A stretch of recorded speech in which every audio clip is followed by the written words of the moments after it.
médico intensivista y médico de cardiología, ¿no? La vía aérea es todo un reto para cualquier profesional de la salud que se enfrente a la misma en diferentes situaciones. Como ya lo explicó la, la clase anterior del doctor Díaz, hablando sobre vía aérea, los profesionales de salud cuando inició todo esto de, de las especialidades, el anestesiólogo era la persona que manejaba la vía aérea en situaciones de emergencia, o sea, en las áreas de emergencia, en las áreas de choque, en las áreas de piso, en quirófano mismo, en las áreas de terapia intensiva, pero con el advenimiento de las demás especialidades y la formación de médicos, y no solo de médicos especialistas, sino también médicos generales que empezaron a tener un entrenamiento, poco a poco fue desplazándose este manejo de la vía aérea dado solo por los anestesiólogos a las otras especialidades. Es así que los médicos de urgencia son los que dominan la vía aérea en situaciones, valga la redundancia, de emergencias o urgencias, son los que dan el frente a la primera línea.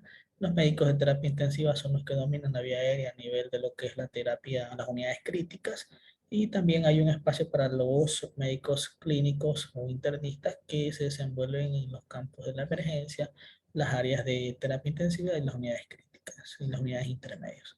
Entonces ya pasó de ser solo un manejo de parte de anestesiología a ser un manejo multiprofesional. Claro está, en diferentes circunstancias y diferentes escenarios, ¿no?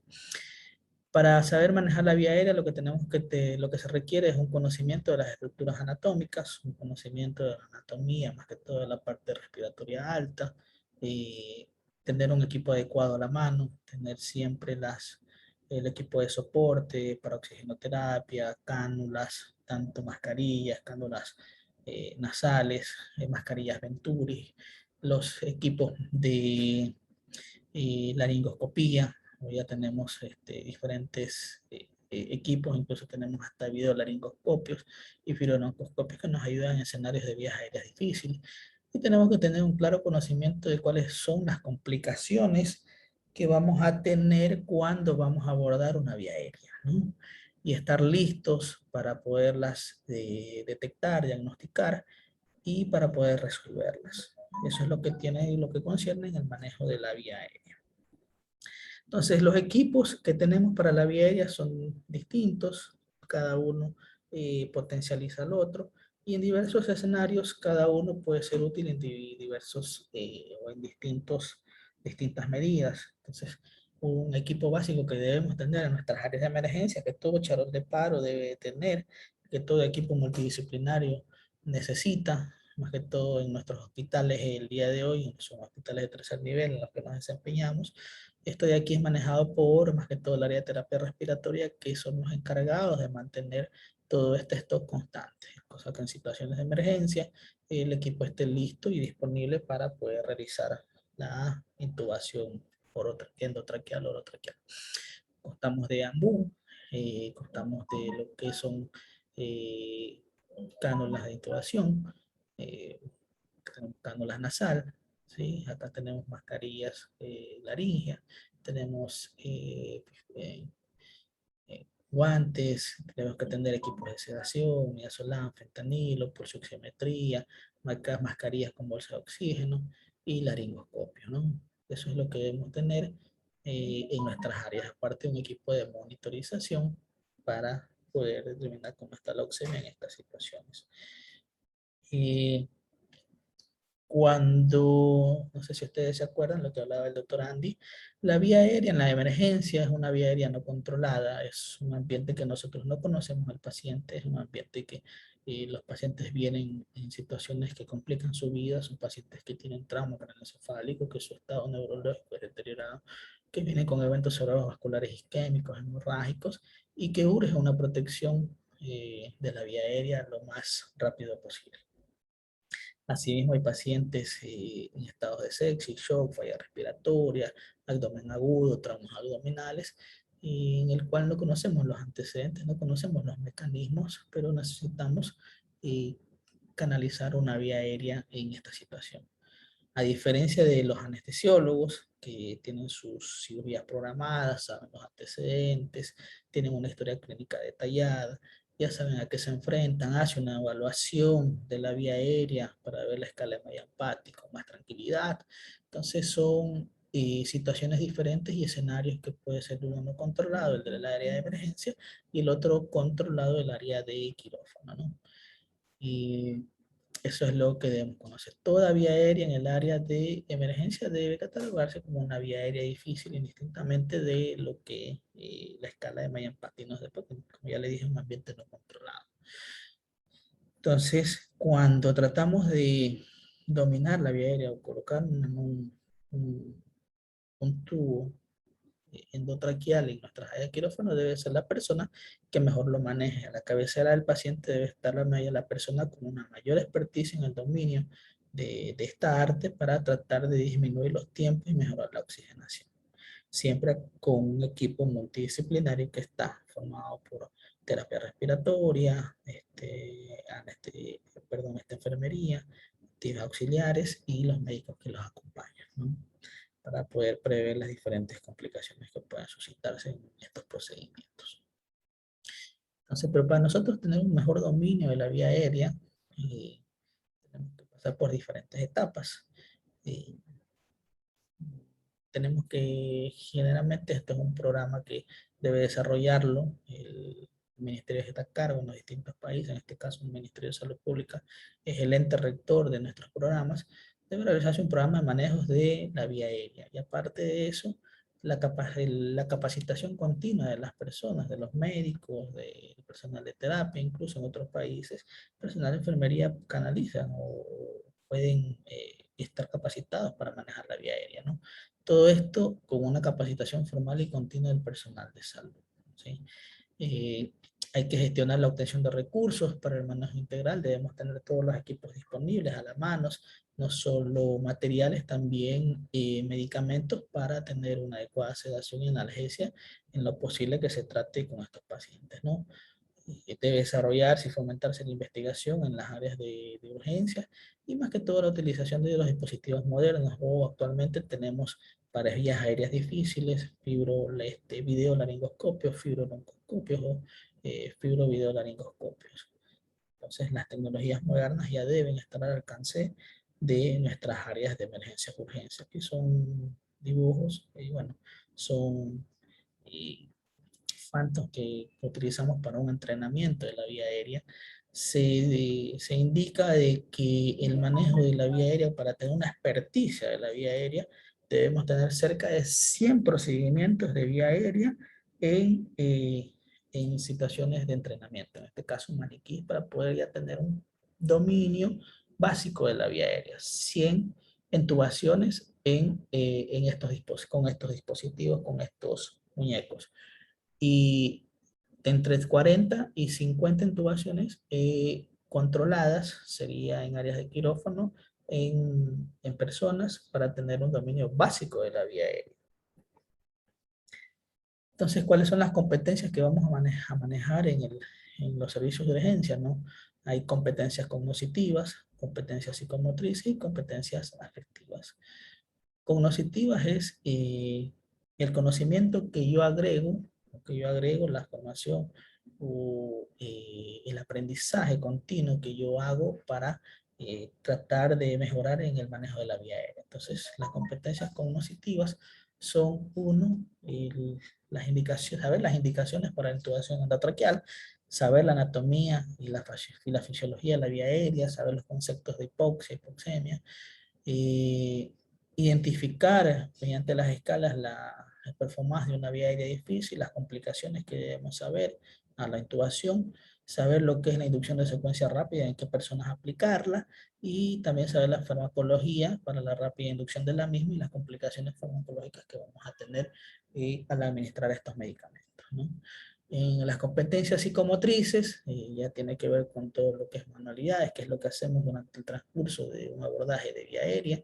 Tenemos que manejar lo que es la ventilación, saber los diferentes mecanismos cuando se debe oxigenar o no, las técnicas de la laringoscopía, manejo de los diferentes laringoscopios, alternativas cuando existen vías aéreas complicadas, dispositivos y otro tipo de técnicas en ciertas situaciones, como por ejemplo hablaban del otro día de pacientes que tienen una vía aérea muy difícil por trauma, se les podría hacer o, un abordaje quirúrgico de la misma, ¿no?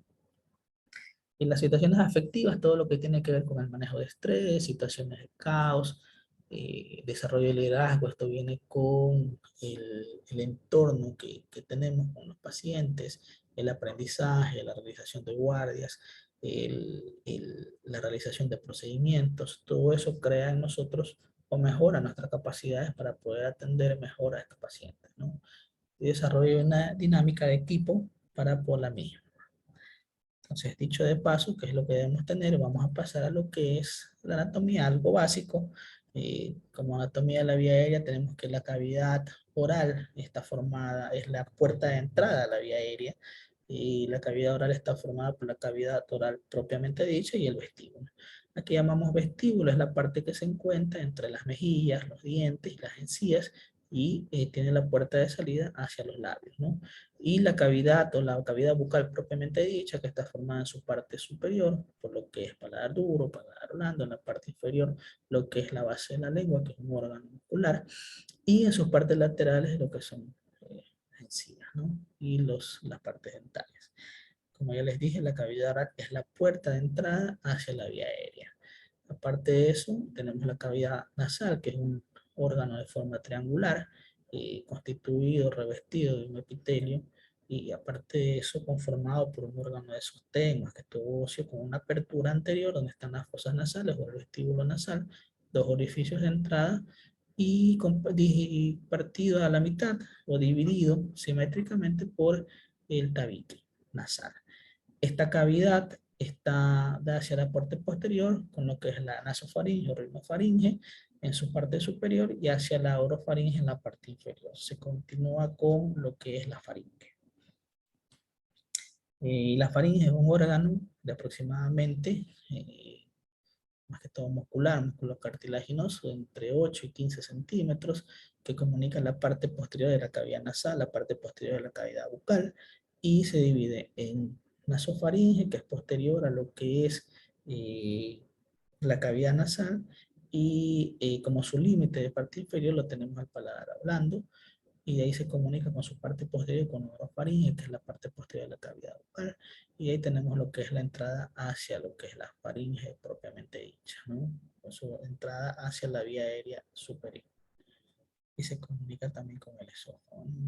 La laringe, como ya conocemos, un órgano músculo cartilaginoso que tenemos su parte superior que está por encima de las cuerdas vocales verdaderas y por debajo de las mismas hasta su continuación con la tráquea, en el cual está determinado por el cartílago cricoide. Es un espacio de aproximadamente 5 a 7 centímetros, músculo cartilaginoso, y es donde va a estar insertada la puerta de entrada hacia la vía aérea inferior propiamente dicha, donde se va a canalizar o secuenciar lo que es la intubación endotraqueal. Entonces, para continuar, vamos a hablar de lo que es la respiración normal. Como nosotros sabemos, esto se debe por el intercambio gaseoso, que es un proceso que está dado por la ventilación pulmonar, que nos lo da la inspiración y la expiración, que es un proceso activo, tanto en la inspiración y la expiración, un proceso pasivo que está dado por un intercambio gaseoso entre el alveolo y la sangre, como conocemos, una respiración interna que está a nivel de lo que es sangre y células, y una respiración externa a nivel de lo que es los alvéolos y la parte externa de la vía respiratoria. Dada por el transporte de los gases por la vía sanguínea y la respiración celular como respiración interna. Entonces, la respiración celular, también conocida como respiración interna, es la interacción o mecanismo de difusión del oxígeno hacia la sangre y los tejidos mediante un mecanismo de difusión simple, y esto de aquí nos va a dar la energía a nivel de las mitocondrias para producir las respuestas bioquímicas que van a mantener la homeostasis en el organismo. Y la respiración externa es el movimiento de los gases entre el ambiente y las células, más que todo alveolares, se lleva a cabo por el sistema respiratorio y circulatorio, y es donde va a haber el intercambio propiamente dicho entre CO2 y oxígeno, también conocido como respiración externa. ¿Cuáles son los objetivos de la respiración? Uno, mantener los niveles de oxígeno y CO2 dentro de parámetros adecuados para que exista una adecuada coagulación por parte de los tejidos, y así mantener la síntesis y los mecanismos bioquímicos en los organismos para poder producir energía y mantener la homeostasis. La respiración también se debe integrar con el sistema digestivo para la emisión de sonidos, tos, etc., ¿no? El sistema respiratorio está formado por centros respiratorios que están distribuidos en grupos de neuronas, distribuidos de las diferentes formas, ¿no? Uno, el sistema nervioso central, como ustedes lo van a ver acá, el sistema nervioso central que está constituido por nuestro cerebro y más que todo, perdón, por el encéfalo, y más que todo a nivel del tronco cerebral, donde va a estar el centro respiratorio a nivel de protuberancia y bulbo, que es el mecanismo donde va a iniciar o donde es el botón inicial de lo que es la respiración. Entonces, ¿qué es lo que detecta el sistema central? No detecta cambios en la PO2, pero sí detecta cambios en la PCO2 de forma indirecta, más que todo por cambios en el pH o este mismo. Y los periféricos tenemos a nivel de carótidas, globos carotidios, y también a nivel de aorta, donde se encuentran receptores. Aquí se detectan cambios de PO2 y también pueden detectar cambios de PCO2. Entonces tenemos nuestro centro respiratorio. Nuestro centro respiratorio va conectado con una neurona motora eferente y esa neurona motora va conectada hacia lo que es el músculo diafragmático para poder mantener la respiración. Aquí tenemos, para que ustedes vean, diferentes radiografías. Son radiografías donde nos va a enseñar mucho lo que es la fisiología respiratoria. La parte cerebral es importante, pero es un conjunto, un conglomerado. De ahí viene la neurona motora, de ahí viene lo que es el músculo diafragmático, con su placa motora y su músculo diafragmático, que es uno de los baluartes importantes en el mecanismo de la respiración. Si ustedes se dan cuenta, aquí tenemos una radiografía que es normal, donde ustedes van a ver la forma de estas, las bases de los pulmones, que está dado por la forma de lo que es el diafragma, ¿no? Si ustedes lo ven, tienen una cierta concavidad, ¿sí? Mirando hacia arriba, y esto nos indica que tenemos un músculo diafragmático en buen estado o un músculo diafragmático en un estado sano.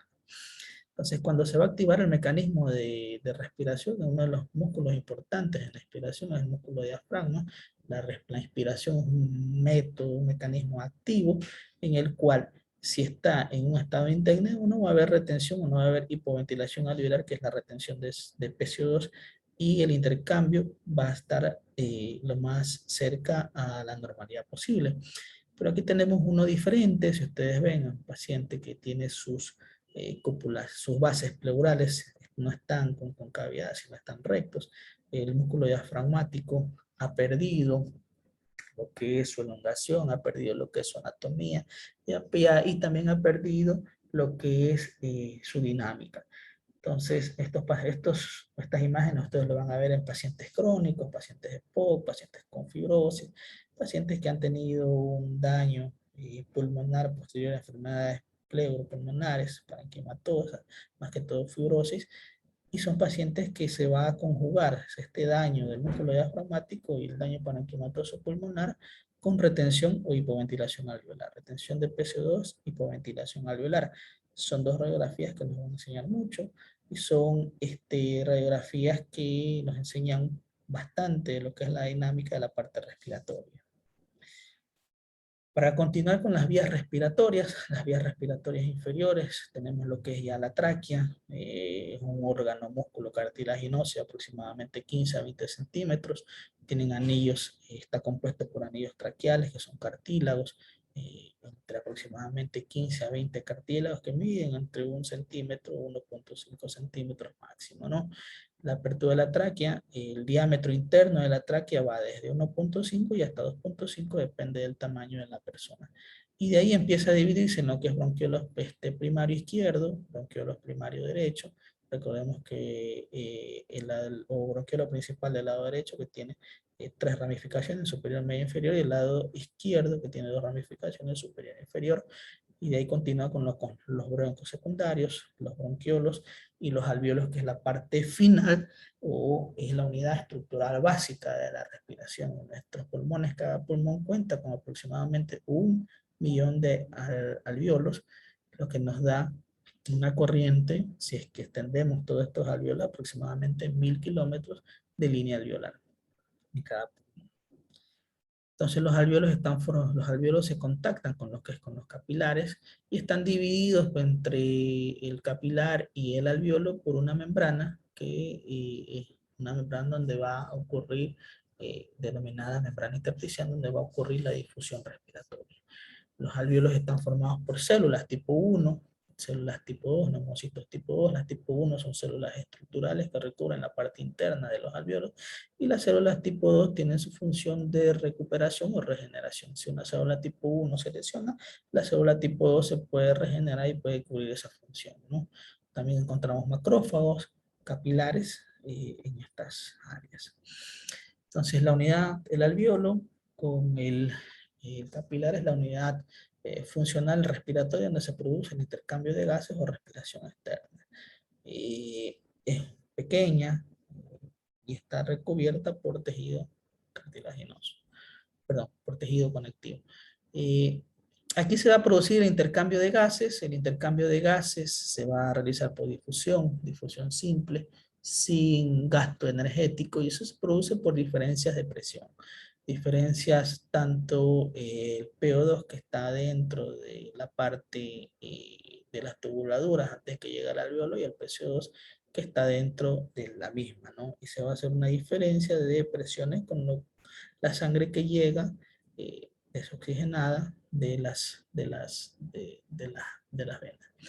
Entonces, aquí tenemos un dibujo esquemático. Esta es una unidad funcional esquemática donde vemos que la presión de CO2 que entra a nivel de la vía respiratoria baja, una presión de 150 milímetros de mercurio, y la presión de CO2 que está dentro de esta área es de 0 milímetros de mercurio.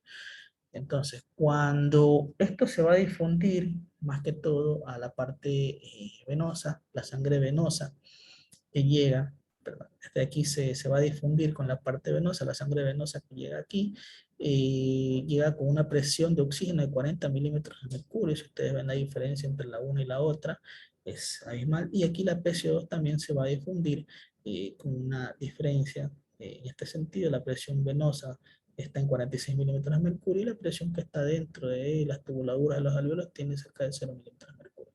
Entonces se va a difundir donde hay mayor presión. Si ustedes ven aquí la diferencia entre PCO2, ¿sí? Es mayor la presión de oxígeno que está dentro de los alvéolos a la presión de oxígeno que está dentro de los capilares, y este aquí se va a difundir al capilar arterial, y ya vamos a tener dentro del capilar arterial una presión de oxígeno de 100 milímetros de mercurio, y asimismo la presión de CO2 dentro del capilar va a llegar a 40 milímetros de mercurio, a diferencia de lo que estaba acá, ¿no?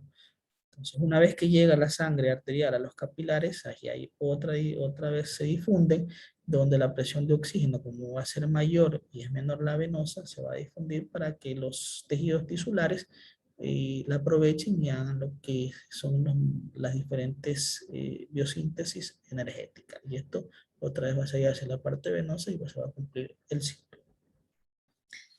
Entonces, el transporte de oxígeno por la sangre, el 97% es transportado por hemoglobina, formándose, uniéndose como oximoglobina, y la hemoglobina está formada por átomos de hierro, y cada átomo tiene sus iones ferrosos, ¿no? El 3% restante de oxígeno se transporta disuelto en lo que es el plasma.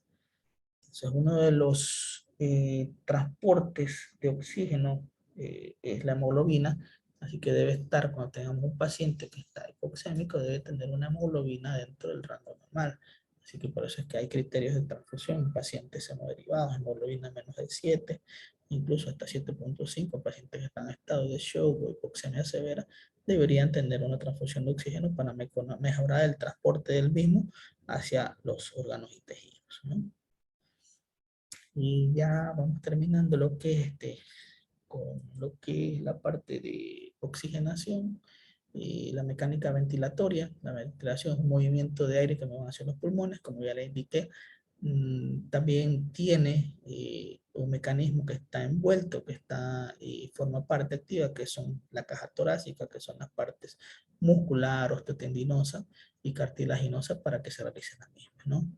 La ventilación pulmonar depende del volumen de aire que entra en cada expiración y la frecuencia respiratoria. Y ahí vienen conceptos como volumen tidal, que el volumen tidal es la cantidad de aire que nosotros inspiramos en cada respiración. Generalmente está dentro de los 500 ml y depende de la altura de la persona. Y aquí vemos la inspiración y una diferencia entre la inspiración. La inspiración es un mecanismo activo donde involucra músculos, en este caso, uno de los involucrados es el músculo diafragmático, los músculos intercostales, incluso hasta hace rato, y los pectorales también están involucrados en la expiración. Y la expiración es una actividad pasiva en el cual existe ya menos combustión de energía y ya solo están involucrados más que todos los músculos intercostales, ¿no? Entonces, los músculos inspiratorios que están involucrados en esta actividad es el diafragma, los intercostales externos, los esternocleidomastoideos, los escalenos, pectoral mayor y pectoral menor. Y los músculos expiratorios, como es una actividad, ya les indiqué, pasiva, generalmente hay una menos proporción de músculos que están eh, eh, involucrados en esta expiración, como son los intercostales internos y la pared abdominal. Yo creo que con eso es el resumen que he hecho de lo que es la parte respiratoria y para poder entender un poquito mejor qué es lo que sucede con el intercambio de gases y cómo se va a producir a nivel de nuestra respiración, más que todo celular o nuestra respiración externa, que es el intercambio gaseoso en la membrana alveolar. Si no hay alguna pregunta, anatomía básica, no creo que es, eh, se les envió un libro a ustedes de vía aérea que no le podrían repasarlo, ¿no?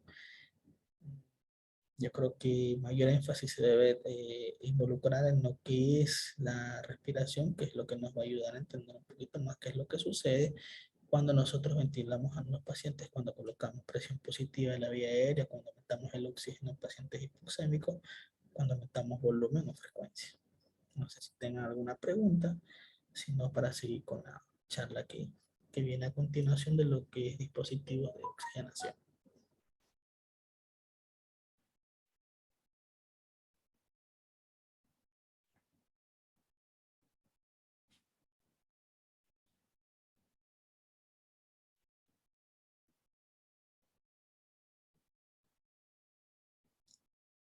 Entonces, si no tenemos preguntas, vamos a continuar con la siguiente exposición, que está a cargo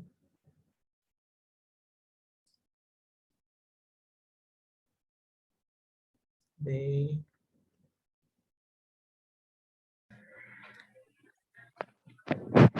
Hola, David. humidificación, Bueno, aerosolterapia, oxigenoterapia. Hola, Dieguito. El licenciado José Villao, hola, ¿qué tal? y ya está Sí, sí, listo para responder. exacto, exacto.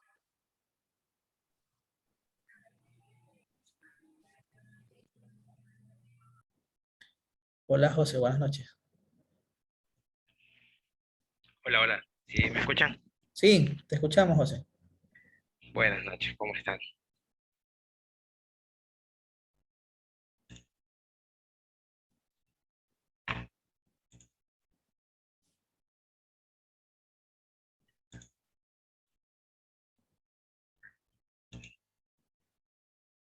Ya está para compartir ya.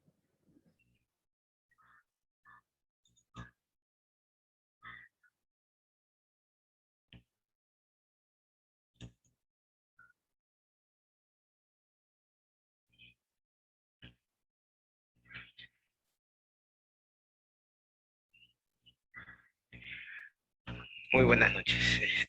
Para continuar con el tema, al momento vamos a hablar sobre lo que es la oxigenoterapia y humidificación de nuestros pacientes. La oxigenoterapia. Vamos a ver lo que es la definición de la oxigenoterapia, que es la administración de oxígeno medicinal con fines terapéuticos a concentraciones mayores a las que tenemos al aire ambiente. Tenemos lo que es el concepto de lo que es la oxigenación, que es la difusión pasiva de oxígeno del alveolo al capilar pulmonar, donde se une a la hemoglobina de los glóbulos rojos y se disuelve en el plasma, como lo observamos aquí en la imagen. El objetivo de la oxigenoterapia. Su objetivo es mantener unos niveles de oxigenación adecuados que eviten la hipoxia tisular. Esto se consigue cuando la presión de oxígeno a nivel arterial alcanza valores superiores a los 60 milímetros de mercurio con saturaciones por encima del 90%, aproximadamente. Como ya lo mencionó el doctor Ollate en la charla anterior, los niveles de oxígeno y de CO2 a nivel de sangre arterial, de sangre venosa y a nivel del alveolo, como lo observamos aquí en la imagen. Tenemos los valores como se observan aquí. La oxigenoterapia también la vamos a utilizar para prevenir o sea, la vamos a utilizar para prevenir o tratar la deficiencia de oxígeno, la deficiencia de oxígeno en la sangre, la célula y los tejidos de nuestro organismo. Tenemos lo que es la hipoxia acompañada de hipoxemia y viceversa, la hiperoxia y la hiperoxemia. Hipoxia e hipoxemia cuando tenemos niveles de oxígeno a nivel arterial por debajo de los 60 milímetros de mercurio y cuando nuestra saturación está disminuida. Y la hiperoxia y la hiperoxemia cuando tenemos los niveles de presiones arteriales de oxígeno por encima de los 120 milímetros de mercurio. La hipoxemia es la disminución de la entrega de oxígeno de la atmósfera a la sangre arterial cuando tenemos una oxigenación insuficiente. Y la hipoxia es la disminución de la entrega de oxígeno de la sangre arterial hacia los tejidos. Aquí tenemos un esquema de los dispositivos que vamos a ver a continuación, en los cuales vamos a utilizar por medio de la oxigenoterapia para tratar de resolver o para tratar de controlar la hipoxemia de nuestros pacientes. La hipoxemia se puede dar por la disminución de la FiO2, por hipoventilación, por trastornos de la difusión, por desequilibrio ventilación-perfusión, por aumento de Chun. ¿Ya? En estos casos vamos a poder utilizar lo que son los dispositivos de oxigenoterapia. Si no nos funcionan, podríamos utilizar también lo que es ahora muy conocido como es la cánula nasal de alto flujo, lo que ya conocemos, la ventilación invasiva, ¿ya? Y si dado el caso que ninguno de nuestros dispositivos o alternativas que tenemos para mejorar nuestra oxigenación nos llevan a un fracaso y sigue disminuyendo nuestra oxigenación o sigue habiendo hipoxemia, tenemos que recurrir ya a la ventilación mecánica. Recordar siempre que el oxígeno es un tratamiento para la hipoxemia, no para mejorar la disnea de nuestros pacientes. La disnea es la sensación subjetiva desagradable de incapacidad para realizar una ventilación adecuada, la cual puede ser referida como falta de aire o como sed de aire.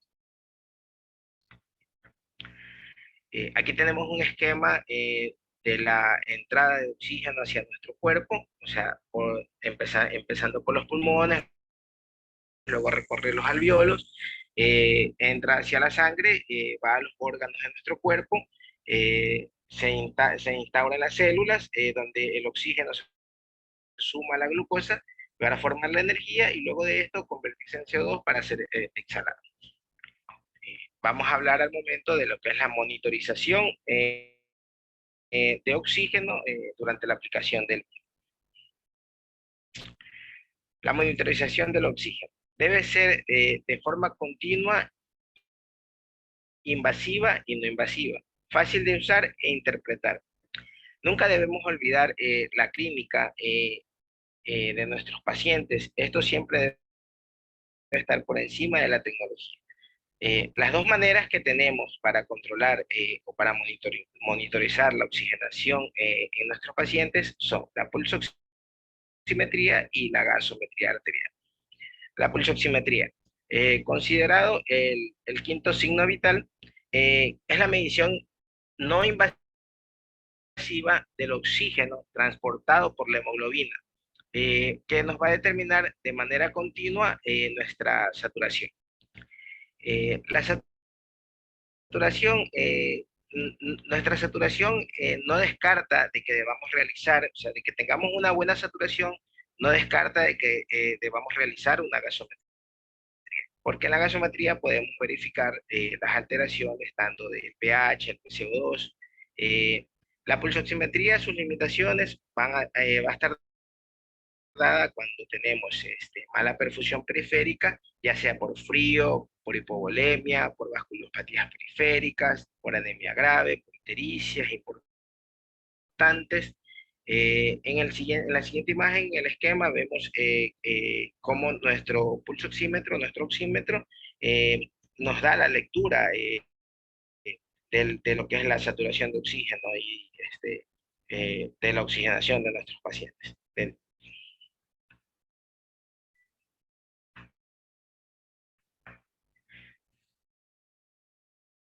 La gasometría.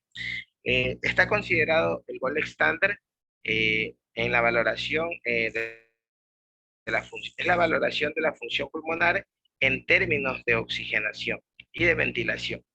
Esa nos va a dar a conocer nuestro estado ácido base y va a estar indicada en insuficiencia respiratoria, en signos de hipercapnia, saturaciones por debajo del 90%, aumento de disnea, en hipoxemia y en pacientes con reutilización de